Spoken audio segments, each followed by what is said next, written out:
시간에는 에스라 1장 1절 2절 말씀 전하겠습니다. 이제 1장 1절 2절 3절까지 이스라엘의 하나님은 참 신이시라. 너희 중에 그의 백성된 자는 유다 예루살렘으로 올라가서 이스라엘 하나님 여호와의 성전을 건축하라. 그는 예루살렘에 계신 하나님이시라. 1장 1절 2절 3절 말씀이 이제 거의 비슷하게 거의 이제 나타난 내용이 역대하 36장 22절, 23절, 22절과 23절과 내용이 똑같습니다. 에스라 1장 1절, 2절, 3절과 역대하 36장 22절, 23절 내용과 동일한 내용이에요. 이제 그리고 이제 이 원문 자체 1장 1절 시작할 때 접속사 와우, 히브리 말로 와우라는 접속사가 시작이 딱 그렇게 돼요. 이 와우라는 이름이 뭐냐 그러면은 그러므로라는 뜻이거든요. 그리고 또는 그러므로 이게 예스라 이제 1장 1절 앞에 딱 원어가 붙어 있어요. 그렇기 때문에 1장 1절 앞에 있는 그러므로 와우라는 그 접속사로 됐기 때문에 이 1장 1절의 이 말씀은 그러므로 또는 그러나 이렇게 써 있잖아요. 그럼 뭘 의미할 수 있을까요? 에스라 1장 1절이 뭐 새로운 책이 아니라 어떤 책의 후속작이다라는 걸 알 수가 있어요. 이제 이건 뭐랑 똑같냐면 그래서 이 에스라와 앞에 있는 역대기는 같은 책이다라는 것을 보여주고 증명하고 있는 것이죠. 그러니까 이제 1장 1절 이제 3절 내용과 역대하 36장 23절 내용이 같고 그리고 에스라 시작할 때 와우라는 접속사로 시작하는 것을 봤을 때 이 두 책은 한 명의 저자, 더 나아가서 하나의 책이다라는 그런 증거가 될 수가 있어요. 뭐랑 비슷하냐 그러면 누가복음하고 사도행전이 이렇게 하나의 책으로 쭉 연결되어 있는 것처럼 누가복음과 사도행전은 연결되어 있거든요. 그렇게 있는 것처럼 보여지고 있다. 그래서 에스라 저자는 당연히 에스라인데 역대기 저자도 정확하게 에스라라고 써있지 않지만 성경학자들은 모두 에스라가 역대기 저자다라고 그렇게 평가하고 있습니다. 그 다음에 이제 이 5절부터 이제 11절까지는 5절부터 11절까지는 1장 5절 11절까지는 이제 고레스의 칙령이 선포되죠. 바사왕의 고레스가 돌아가라 칙령이 선포가 됩니다. 그때 5절부터 11절까지. 이제 그럴 때 이제 12지파 중에 그렇게 바사 왕국에서 선포가 되는데 12지파 중에 유다 지파하고 베냐민 지파를 제외한 유다와 베냐민 지파를 제외한 나머지 모든 지파들이 뜨뜻미지근하게 반응을 해요. 고레스가 분명히 돌아가라 이렇게 얘기했는데 뜨뜻미지근해요. 유다 지파와 베냐민 지파만 좋아하고 나머지는 별로 좋아하지도 않습니다. 왜냐 그러면은 70년 동안 살면서 신앙도 많이 잃어버리고 자기의 삶의 바탕이 된 것이 이제 바사 제국이거든요. 그러면 미국에 있는 한인들이 나이가 이제 서서히 들면은 다시 한국에 돌아와서 이렇게 살고자 하는 마음이 이제 회귀 본능이 있어가지고 나이가 드신 분들 중에 한국에서 살고 싶은 사람이 많이 늘어난대요. 젊었을 때보다. 미국에 놀러 가보면은 한국인 어르신들이 맥도날드 이런 데 앉아가지고 햄버거 하나 먹든지 차 한 잔 먹든지 이런 할아버지들이 많아요. 왜 그러냐 그러면은 그들은 절대로 주류 사회로 들어갈 수가 없잖아요. 생기가부터 이미 남다르게 한국 동양 민족들은 남다르잖아요. 서양하고 다르잖아요. 그렇기 때문에 생이가도 그렇고 당연히 영어도 당연히 못해요. 미국에서 40년 살아도 영어 못하는 건 똑같은 거거든요. 그렇기 때문에 이제 그 사람들은 점점 뭐라 그럴까요? 긴장하고 더 긴장하고 사람들이 나한테 뭐라고 물어볼까봐 항상 긴장을 해요. 근데 이제 그런 사람들이 한국에 여행을 오게 되면은 인천공항 딱 내리자마자부터 긴장이 확 풀려요. 그럼 미국에서 오래 살아도 긴장이 확 풀리는데, 그래서 이 한국 오면 드디어 이제 좀 마음이 편해요. 미국에서는 항상 약간은 긴장한 상태거든요. 그 언어의 문제, 또 사람들이 동양인이 나를 어떻게 볼 것인가에 대한 그런 문제, 이런 문제들로 했는데, 그래도 한국을 못 오는 이유 중에 하나 뭐예요? 모든 터전이 거기에 대해서 잡혔거든요. 집도, 자녀들의 이제 직장 문제도, 삶의 커뮤니티도 이제 전부 다 이제 20년, 30년, 40년 살다 보니까 거기에 살기 때문에 자기들이 이제 조금 편하게 살려고 한국에 올라 그래도 안 오거나 못 오거나 그러는 거예요. 이미 터전 자체가 미국에 잡혀 있으니까 다시 또 시작한다는 건 어렵잖아요. 그럴진데 그 당시에 최고의 강대국인 그 바벨론에서 살고 있던 이 이스라엘 사람들이 이제 완전히 황폐화된 다시 팔레스타인 땅으로 오고 싶겠냐고요. 그리고 그것도 70년이 됐죠. 70년이나. 그래서 우리는 생각했을 때 이스라엘 사람들은 항상 신앙을 잘 지킨다라고 생각하지만 그렇지 않다고요. 이스라엘도 신앙을 딱 지키는 연수가 몇 년 안 돼요. 거의 대부분 하나님을 배신하고 우상 숭배했던, 그래서 맨날 두들겨 맞는 역사가 이스라엘 역사잖아요. 그런데 바벨론에 70년간 포로 잡혔고, 그 다음에 이제 특별히 이제 남유다와 베냐민 지파를 제외한 나머지 지파, 10지파들은 아수르에 다 멸망을 했어요. 아수르에 다 멸망을 하고 없어요. 이제 없고, 그나마 이제 북이스라엘에 남았던 그 몇 명의 체류인들 중에서 남유다의 지배를 영향을 받고 있었던 사람들은 아수르 때 멸망하지 않았던 남은 자들 좀 소수에 불과해요. 근데 이제 그 사람들이 남유다랑 같이 이제 한 이스라엘 민족 공동체를 이루고 있을 때에 바벨론을 포로로 잡혀갔으니까 싹 다 잡혀간 것이죠. 싹 다 잡혀갔는데 기본적으로 믿음, 신앙 자체가 없어요. 북이스라엘 사람들은. 북이스라엘 사람 신앙 자체 참 재밌는 게 뭐냐면은 불신자랑 결혼을 한 사람들 있죠. 불신자랑 결혼을 한 요 이제 사람들 있잖아요. 요 사람들 중에 백에 하나, 이렇게 천에 하나, 이제 아내가 성도고 남편이 이제 불신자였거든요. 예를 들어서 둘이 결혼을 합니다. 둘이 결혼을 하면은 정말 백에 하나, 천에 하나, 이 남편이 원래 불신자였다가 신앙인 아내보다 더 좋아지는 경우는 백에 하나, 천에 하나예요. 백에 하나, 천에 하나. 거의 대부분 딱 그 레벨 차이가 그대로 갑니다. 뭐랑 똑같냐면요. 제가 항상 비유하는 건데, 군대를 제대한 병장이잖아요. 병장. 근데 단기사병, 즉 방위를 제대하면 상병이란 말이야. 상병. 근데 이 사람들이 예비군을 딱 가면 평생 병장과 상병을 그냥 쭉 가듯이. 단기사병, 방위가 예비군 오래 했다고 병장으로 가고 그러잖아요. 그냥 쭉 그냥 마지막 갈 때까지 상병으로 그냥 가고 병장은 꼭 마지막 갈 때까지 병장으로 가듯이 거의 대부분 불신자 남편과 성도 아내가 결혼하게 되면 그 위치로 그대로 이렇게 병장과 상병으로 그냥 쭉 그냥 가듯이 그게 역전이 잘 안 됩니다. 역전이 잘 안 돼요. 그래서 이제 어떤 경우냐면은 그리고 이제 기도하는 것도 그렇고 성경을 가르치는 것도 그렇고 아무래도 어릴 때부터 모태신앙 했던 사람들은 잘해요. 그런 것을. 성경의 언어도 잘 나오고 신학적 언어도 잘 나오는데 이제 중간에 예배를 성도를 믿는 사람들은 이게 또 잘 안 돼요. 이게 언어도 좀 더 뭔가가 좀 더 어색하고 그러거든요. 그건 어쩔 수 없는 거 아니에요? 어쩔 수 없잖아요. 그렇게 방식이. 그다음에 이제 2세대, 3세대 때는 이제 그걸 잘하게 되는데 그런 걸 많이 느끼게 됩니다. 그것처럼 한번 이렇게 북이스라엘 사람들도 마찬가지예요. 북이스라엘 사람들은 남유다, 북이스라엘, 솔로몬 이후에 남유다, 북이스라엘 이렇게 나눠졌잖아요. 나눠진 이후부터 마지막 북이스라엘 멸망할 때까지 신앙 자체가 계속 없어요. 그러니까 얘네들은 바벨론 포로로 끌려갔다가 복귀할 때도 완전히 신앙 다 잊어버리고 뜨뜻미지근해. 제가 지난번에 말씀을 드렸듯이 얘네들이 유다 지파 애들이 예루살렘에 있다가 다 멸망하고 하나님 말씀 안 듣고 멸망해가지고 바벨론으로 끌려갔을 때 바벨론의 강가에 앉아가지고 남유다를 바라보면서 돌아가고 싶다 이러면서 하소연하고 시편 쓰고 빨리 나도 저 고향으로 돌아가서 한 성전에서 예배를 드리고 싶다 이렇게 말하는 유대 지파가 있었던 반면에 나머지 10지파들은 관심도 없어요. 관심도 없고 그냥 바벨론에서 살고 싶지 왜 우리를 저 먼지 풀풀 나는 곳으로 가라고 하는 거야. 이런 사고가 있었다는 것이죠.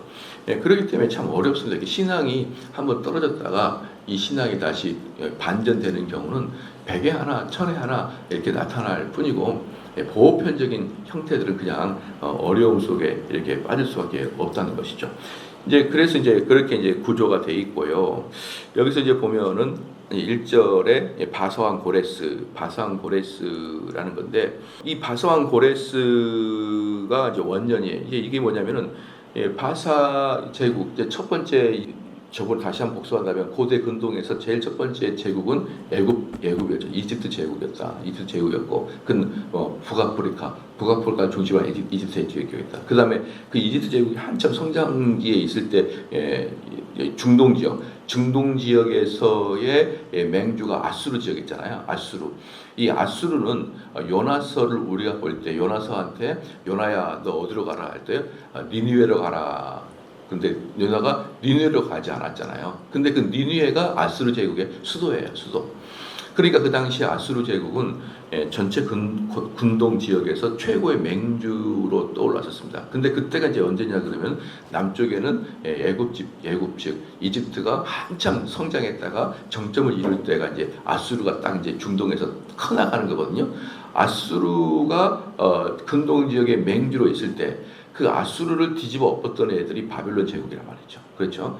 그 바벨론 제국을 뒤집어 엎었던 애가 페르시아예요. 이 페르시아는 지금의 이란이고 바벨론은 지금의 이라크예요. 그 바벨론과 바그다드 이름이 비슷하잖아요. 이라크의 수도가 바그다드잖아요. 그잖아요. 그 바그다드와 바벨론의 이름도 비슷하잖아요. 그 바그다드가 바벨론의 원지였어, 원지. 그 바그다드가.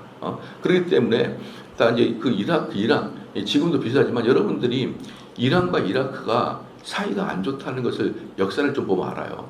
이란과 이라크는 같은 중동에 있는 사람인데 생기가 자세히 보면 좀 달라요. 어떻게 다르냐 그러면 이란 사람들은 조금 더 아리안 계열이 어디냐면요. 인도 유럽 사람들의 뿌리예요. 인도 유럽 사람. 그래서 이란 사람들은 조금 보면 인도 사람이랑 약간 닮았고 이라크 사람은 좀 더 보면 중동 사람이에요. 이라크 사람들은 중동 사람이고 이란 사람들은 약간 인도 사람처럼 생겼어요. 생긴 게 민족 자체가 좀 다르단 말이에요. 자체가. 그렇기 때문에 걔네 둘이는 역사상 친한 적이 없어요. 항상 이 중동의 두 맹주였어요. 이라크와 이란은 가장 맹주였고 나중에 이제 사우디아라비아가 이제 성장을 했지만 실제로 시작할 때는 이란과 이라크 이 두 나라였습니다. 그게 바벨론, 페르시아예요. 이라크가 바벨론, 페르시아가 이란. 이 두 나라가 아주 오래 BC 2000년 전부터 이렇게 두 라이벌 관계가 형성되어 있습니다. 그런데 그 바벨론 제국을 그냥 여지없이 깨버린 애가 페르시아였어요. 그때가 이제 페르시아가 바벨론을 깰 때가 고레스 왕이었어요. 그 고레스 왕의 원년이라 하는 것은 뭐냐면 원년이라 말하는 게 뭐냐면 BC 539년에 바벨론을 점령을 해버립니다. 점령을 해버리고 그리고 이제 BC 538년을 고레스의 원년이라 이렇게 얘기해요.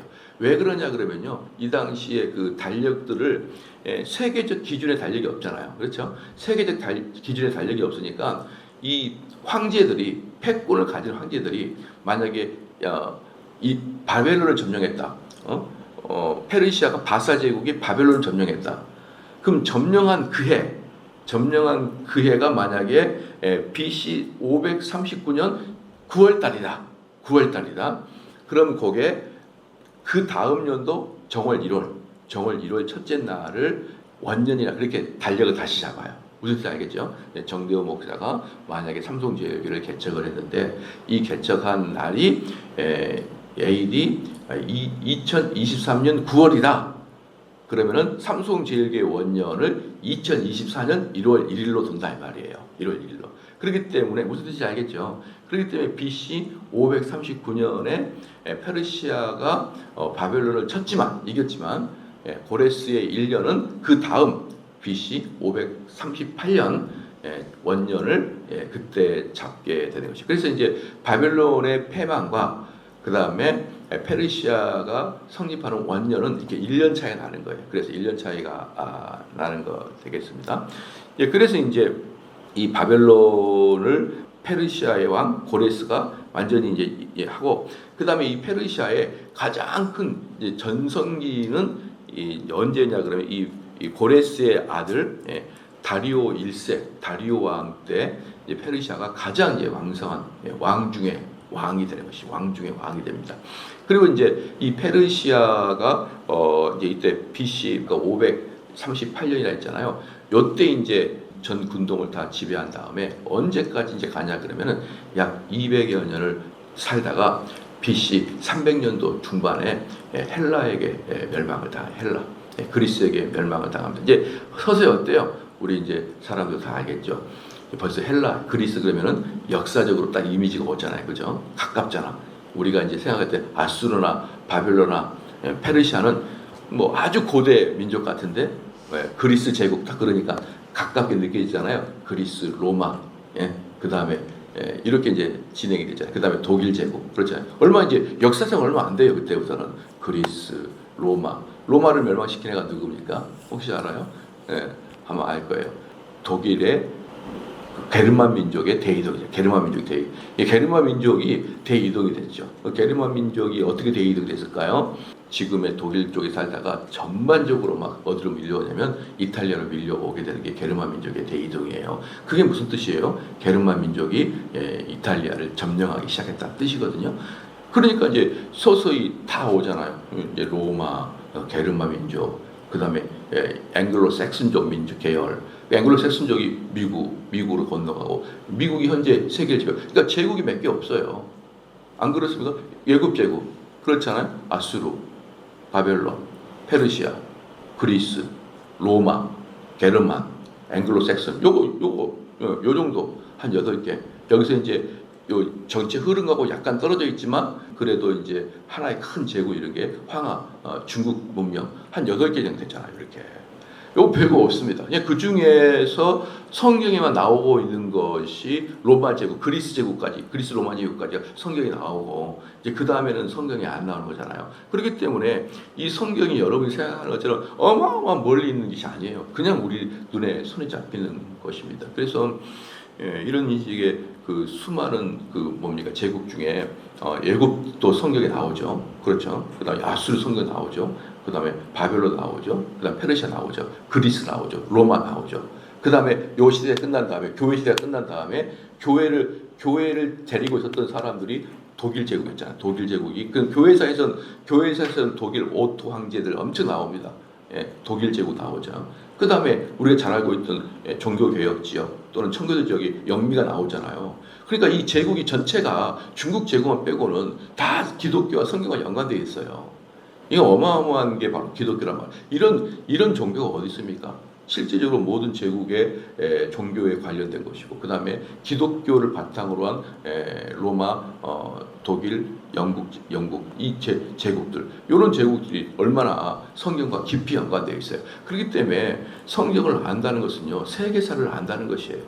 여러분 지금까지 역사상 가장 큰 땅을 차지한 제국이 어딘지 압니까? 가장 큰 땅을 차지한 게 두 번째가 어디냐? 러시아 제국이에요. 러시아 제국은 저기 모스크바부터 저기 지금 시베리아까지 극동까지 쫙 퍼져 있는 게 러시아 제국이잖아요. 이게 이제 가장 큰 땅을 차지하고 있고 그거보다 더 큰 땅을 차지한 애가 영국 제국이었어요. 그래서 영국 그 제국을 해가 지지 않는 나라라 그래가지고 전 세계에 펼쳐져 영국 제국이 있었단 말이지. 역사상 가장 컸던 제국이 영국 제국이에요.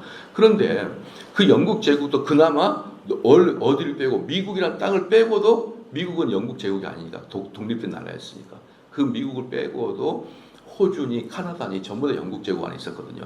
이렇게 가장 컸던 제국이 영국이었어요. 바로 영국이라는 나라가 무엇을 갖고 있었던 나라예요? 칼빈주의 청교도를 갖고 있었던 나라였잖아요. 그렇기 때문에 우리 지구의 역사상 모든 큰 제국들은 중국 제국을 제외하고는 다 기독교와 연관되어 있었던 것을 알 수 있어요. 얼마나 대단합니까? 지금 러시아 같은 경우도 사실 그 동방 정교회 기독교와 관련된 것이잖아요. 기독교 한 지파가 러시아를 지배하고 있는 것이잖아요. 그렇게 된다 그러면은 이 세상을 지배하고 있던 그 어마어마한 제국들은 중국 또는 몽고 제국을 제외하고는 어떻습니까? 다 기독교와 연관되어 있었다라고 했어요. 그리고 이제 여기서 에스라나 뭐 앞에 역대하나 알고 보니까 얼마 멀지 않았던 그런 제국이었다. 그러니까 제가 이게 설교를 한다고 보고 교인들을 가르치다 보면요, 무슨 아수르 제국과 페르시아 제국 엄청나게 고대 수수께끼와 같은 호랭이 담배 피는 시절에 있는 것 같고 막 그런데 아니다. 바로 우리 앞에 있던 사람들이었다라는 것을 알 수가 있어요. 어떻게 좀 이해가 좀 되셨죠? 그게 이제 고레스 원년이라는 뜻이에요. 고레스 원년 BC 538년 얼마도 오래지 않았다. BC 538년. 지금부터 예수님까지 우리가 지금부터 예수님까지 했던 게 2000년이죠. 2000년. 2000년에서 겨우 500년 앞이에요. 예수님이 500년 앞이라. 그런데 여기서 재밌는 게 뭐냐면 바벨론이 이제 유다 지파들을 끌고 갔잖아요. 바벨론이 유다 지파를 끌고 갔잖아요. 그때가 이제 언제인지 한번 기억해 볼까요? 역대기에서 우리가 공부할 때 있어요. 바벨론이 유다 지파를 끌고 갈 때 뭐였냐면 아수르가 한참 맹주했을 때 아수르를 딱 이겼었어요. 아수르를 딱 이겼고 그때 아수르를 이기자마자 바벨론 왕이 팔레스타인 이스라엘 점령한 거죠. 그죠? 이해가 되죠? 기억나시죠? 그때 바벨론이 이스라엘 점령해가지고 끌고 갔어요. 남유다에 있던 유다 지파를 끌고 갔단 말이에요. 1차 포로예요. 그렇잖아요. 1차 포로, 2차 포로, 3차 포로까지 쭉 포로 3번 해가지고 마지막 포로 할 때는 예루살렘 성전을 다 불태워버리고 다 가져갔단 말이에요. 기억나시죠? 그리고 나서 지금 페르시아가 다시 쳤어요. 근데 몇 년 만에 다시 복귀를 한 거예요? 70년 만에 다시 복귀를 하잖아요. 70년에 다시 복귀를 한다 그러면 무슨 뜻이냐 그러면요, 바벨론 제국이 겨우 70년 정도밖에 지탱을 못했다는 뜻이에요. 바벨론 제국이 아수르 제국을 쳤어요. 그러니까 물론 아수르 제국이 있기 이전부터 바벨론이라는 제국이 있었죠. 근데 아수르 제국이 그 고대 근동의 맹주가 되어서 아수르 제국을 치고 나서 바벨론 제국이 전체 그 고대 근동의 맹주가 된 다음에 70년 만에 다시 페르시아 제국에 의해서 멸망을 당한다라는 것을 알 수 있고, 페르시아 제국도 어마어마한 제국이었었는데 겨우 한 200 몇 년 정도 유지하고 있다가 헬라 제국에 넘어갔단 말이죠. 그러니까 이들이 그렇게 역사가 빠르죠. 물론 방금도 말했지만 페르시아 제국도 그 전부터 이미 있었어요. 바벨론 제국이 있기 이전에도 페르시아 제국도 거기 있었단 말이죠. 그러나 이 페르시아 제국이 고대 근동의 맹주가 된 다음에 200여 년 만에 아웃된다. 그래서 그 당시에는 의외로 속도가 되게 빠르게 없었고, 오히려 이제 그렇게 본다 그러면은 황하 제국, 즉 중국 제국은 엄청나게 오랜 역사를 계속 유지하고 있다라고 보면 되죠. 그래서 이제 그랬습니다. 그러면은 이 70년 만에 이제 포로 귀환을 하는데, 우리가 한번 읽어볼까? 예레미야서로 예레미야 25장 가볼게요. 예레미야 25장 그 뒤쪽으로 가보면은 예레미야 25장 1090쪽입니다. 구약성경 1090쪽 예레미야 25장을 본다 그러면요, 12절 예레미야서는 성경에 에스라나 역대기 뒤쪽에 나오니까 한참 뒤에 그런 역사 같지만 그러지 않아요. 그 포로로 잡혀갈 즈음에 그 역대기보다 이전에 쓰여진 거예요. 역대기는 언제 쓰여졌습니까? 포로에서 귀환한 다음에 쓰여진 게 역대기잖아요. 에스라에 의해서. 근데 에스라보다 더 선배가 누구냐면 예레미야예요. 그렇기 때문에 이 예레미야서가 연도는 더 빠르겠죠. 예레미야, 그러니까 지금 아직 포로에서 귀환되기 전에 뭐라고 예언됐는지 한번 봐봐요. 12절에 여호와의 말씀이나 70년이 끝나면 내가 바빌론 왕과 그 나라와 갈대아인의 땅을 그 죄악으로부터 말미암아 벌하여 영원히 폐허가 되게 하되. 그러니까 아직 여전히 바벨론일 때, 이때는 아직 뭐예요? 페르시아가 바벨론을 점령하기 전이란 말이에요. 페르시아가 바벨론을 점령하기 전에 에레미야가 어떻게 예언을 했느냐? 너희가 바벨론을 끌려가서 70년 만에 다시 복귀할 것이다 그랬어요.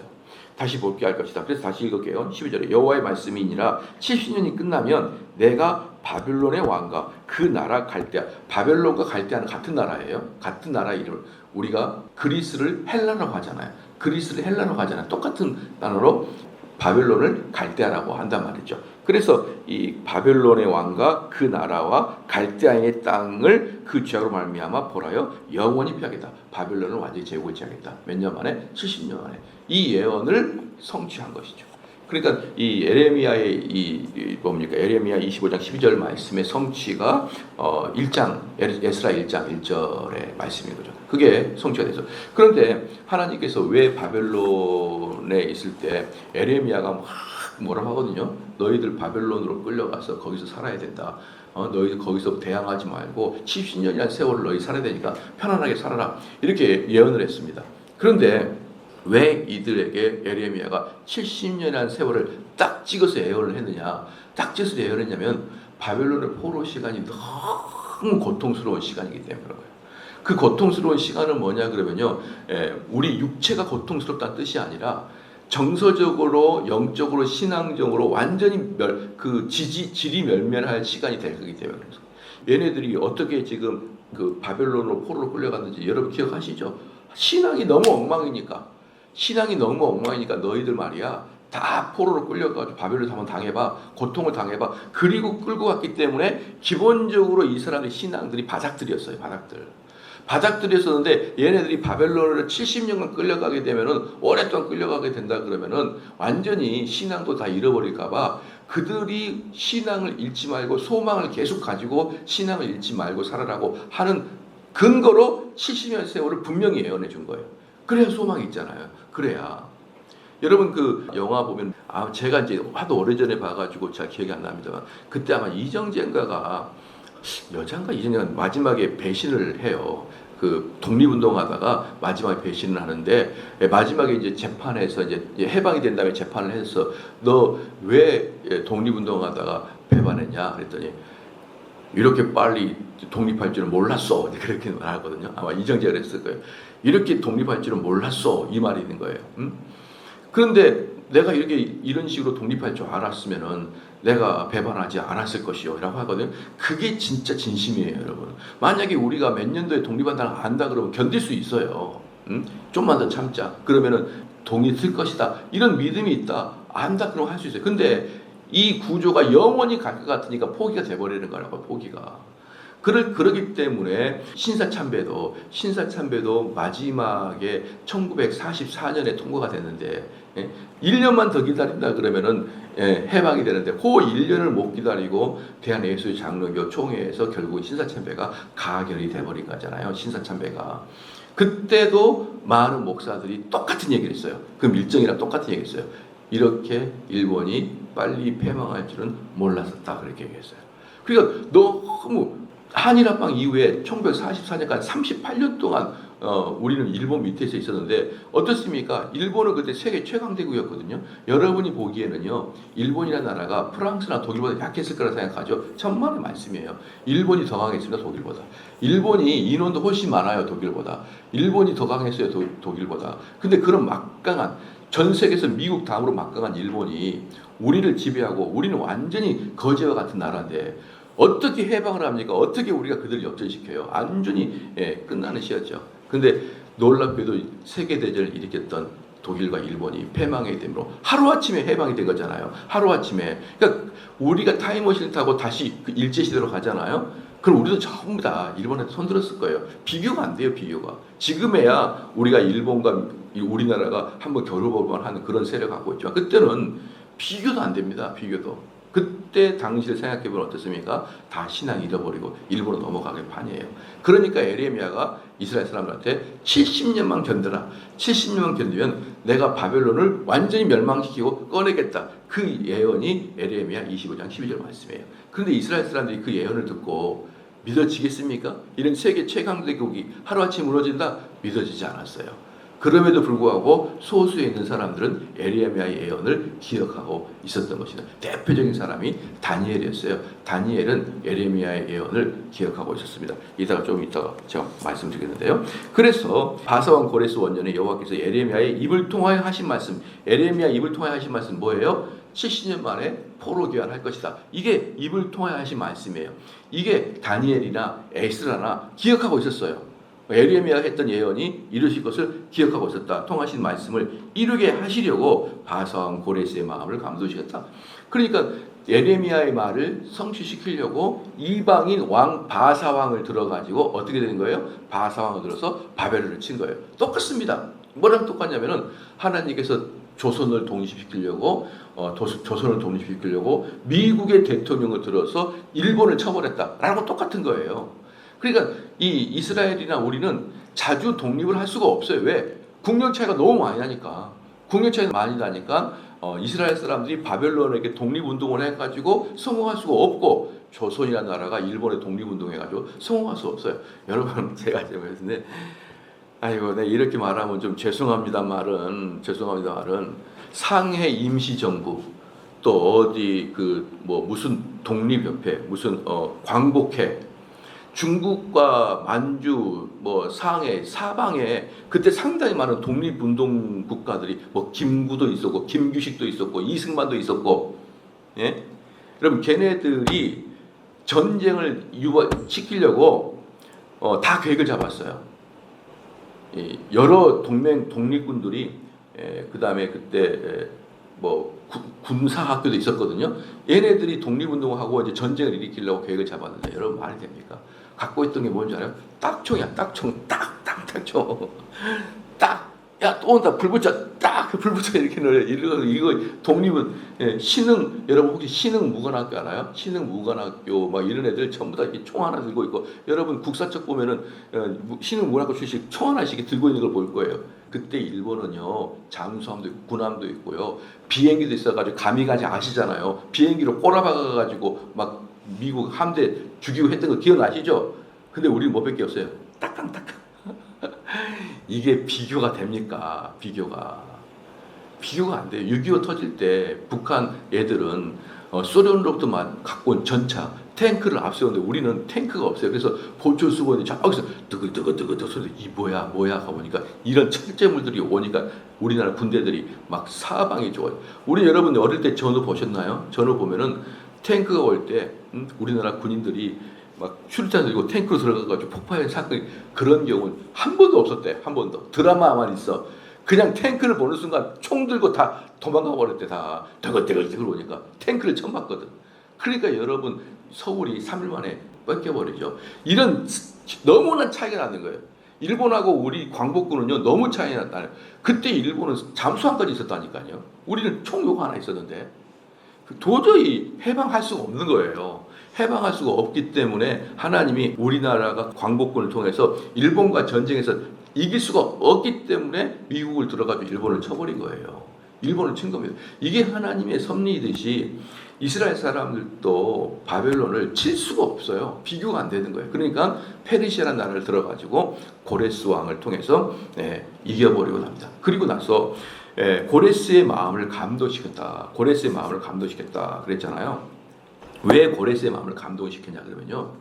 앞에 그 두 개의 제국 있잖아요. 아수르 제국과 바벨론 제국은요.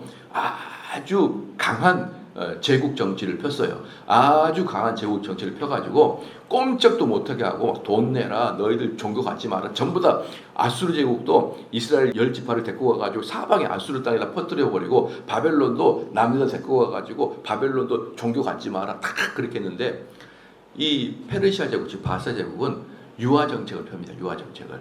야, 니네들이 내 말만 잘 뛰면은 너희들 자치지구를 만들어줄게. 자치구를 만들어주고 너희 종교도 내가 허락해줄게. 이게 이제 페르시아 제국의 정책이었어요. 정책.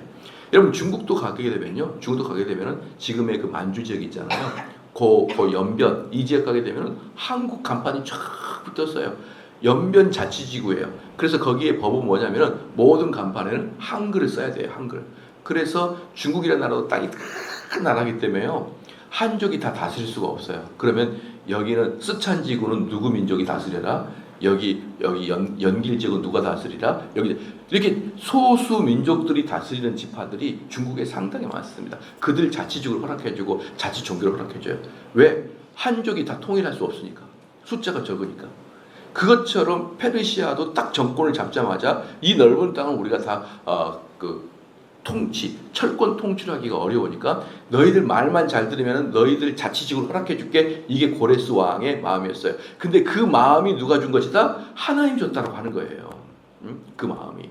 만약에 고레스 왕도 여전히 바벨론이나 아수르 왕처럼 강력하게 왜 통치 못했을까요?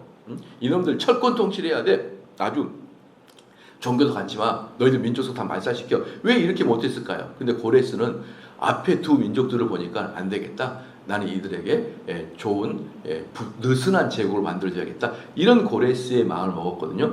이 마음을 먹게 하신 분이 하나님이다라고 말씀하고 있는 거라고요. 하나님이다. 보십시오. 예레미야의 입을 통하여 하신 말씀을 이루게 하시려고 바사온 고레스의 마음을 감동시키며 그가 온 나라에 공포하고도 조소도 내려 이르되, 이 공포하고 조소를 내렸다는 거 뭐냐면 너희 민족들 돌아가도 괜찮아. 그 대신 돌아가서 세금만 잘 내라. 이렇게 공포했다라는 것입니다. 여러분 좀 이해가 좀 되시나요?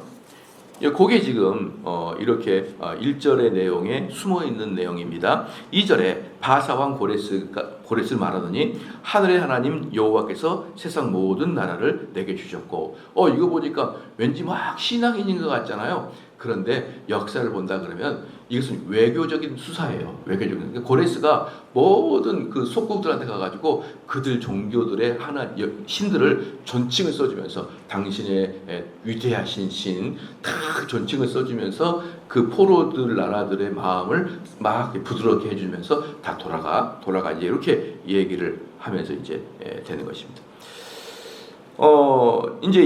그리고 이제 바사온 고레스는 말하노니 하늘의 하나님 여호와께서 세상 모든 나라를 내게 주셨고, 나에게 명령하사 유다 예루살렘에 성전을 건축해. 이렇게 건축해. 너희들이 가서 성전도 건축하고 해라. 그런데 이렇게 특별히 예루살렘 사람들에게는 성전을 건축해라고 했던 이유가 있어요. 이게 누가 있냐면 이 고레스라는 왕이 있을 때 그 고레스 왕 밑에서 참모를 하고 있었던 애가 있었는데 걔가 누구냐면 다니엘이에요. 다니엘.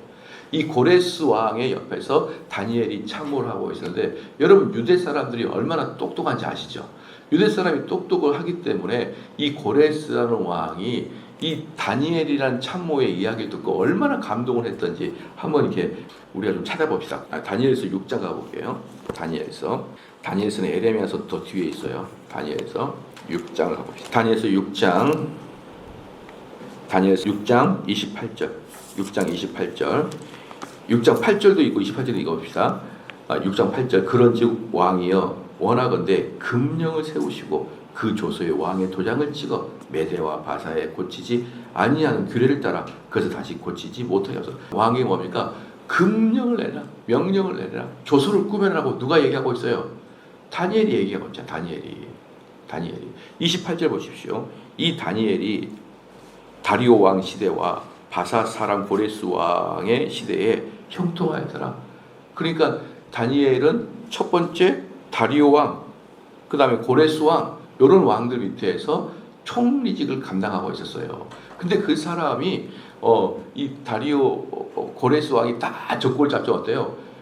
이 나라를 어떻게 통치할 것인가를 싹 가르쳐 주잖아요. 고레스 왕한테 잘 생각해 보시라고.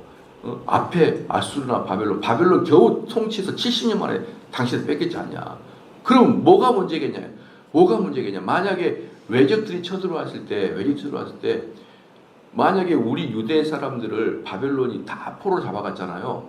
그러면은 바벨론으로 페르시아가 쳐들어왔을 때 이 속에 있던 유대 사람들이 바벨론 편을 들겠느냐, 페르시아 편을 들겠느냐 이 말이에요. 응? 당연히 외적인 페르시아 편을 들겠지 않겠냐. 그렇기 때문에 바벨론은 외부의 적과 내부의 적과 같이 싸워야 된다.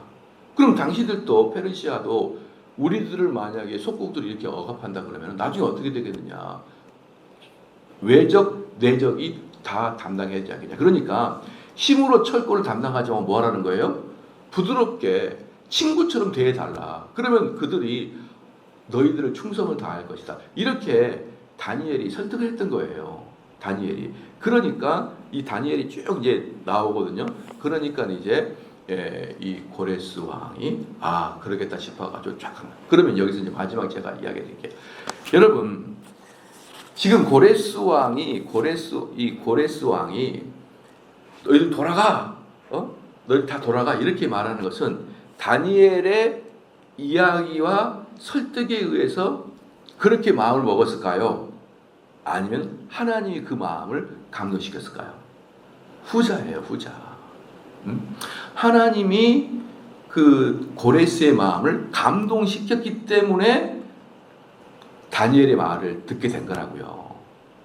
알겠죠? 그렇기 때문에 여러분들 이건 정말 조심할 게 뭐냐면, 만약에 이제 우리가 고레스 왕과 다니엘의 이 에스라서, 그러니까 이 다니엘이 딱 이 속에 있었다는 것을 알 수 있어요. 그죠? 다 같은 시대 사람이란 말이에요. 에스라고 다니엘이고 뭐 느헤미야고 다 같은 시대 사람이에요. 딱 봤더니 이제 여기서 보니까 만약에 외적이 침입했을 때 잘 생각해 보십시오. 우리나라에 정말 수석하고 정말 똑똑한 애들 있잖아요. 똑똑한 애들이 어디로 가게 된다 그러면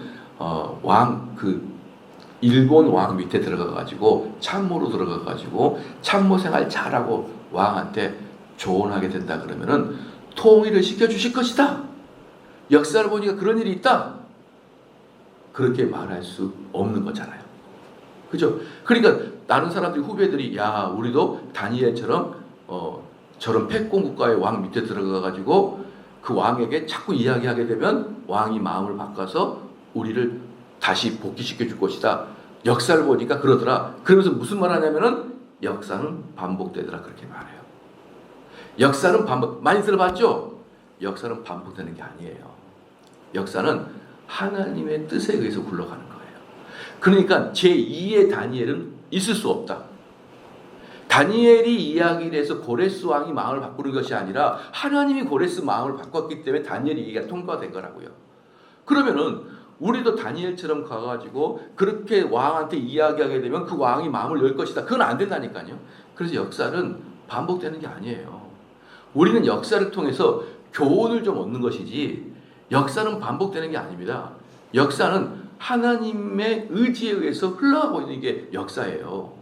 그래서 아무리 다니엘이 제2의 다니엘, 제3의 다니엘 돼가지고 그 황제 밑에서 아무리 이야기를 해도 하나님께서 그 때를 열지 아니하고 그 마음을 열지 아니하면은 백약이 무효인 것이에요.